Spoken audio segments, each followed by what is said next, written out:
రేవంత్ రెడ్డి సత్యాన్ని ఒప్పేసుకున్నాడు. ఢిల్లీలో ఆమ్ ఆద్మీ పార్టీ కేజ్రీవాల్ని ఓడించింది మేమే అంటే అర్థం ఏంటి? బీజేపీని గెలిపించింది మేమే అంటే అర్థం ఏంటి?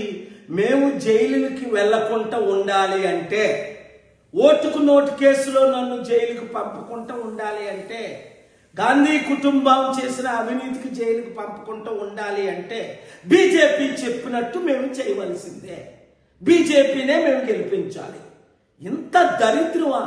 ఒక నేషనల్ పార్టీ అయి ఉండి 55 సంవత్సరాలు ఈ దేశాన్ని ఏలి మోదీకి, ఆర్ఎస్ఎస్కి, బీజేపీ తొత్తులైన ఈ కాంగ్రెస్ పార్టీని తెలంగాణ రాబోయే సర్పంచుల ఎలక్షన్లో, దేశంలో ఉన్న ప్రతి ఎలక్షన్లో చిత్తుగా ఓడించి మన ప్రజాశాంతి పార్టీ మోదీని ఢీకొనగలదు, అన్ని పార్టీల్ని ఢీకొనగలదు. కనుక రండి, కదిలి రండి బీసీ, ఎస్సీ, ఎస్టీలారా, మోసపోకండి. ఈ సత్యాన్ని అందరికీ ప్రకటించండి, చూపించండి. Thank you very much. Share చేయండి.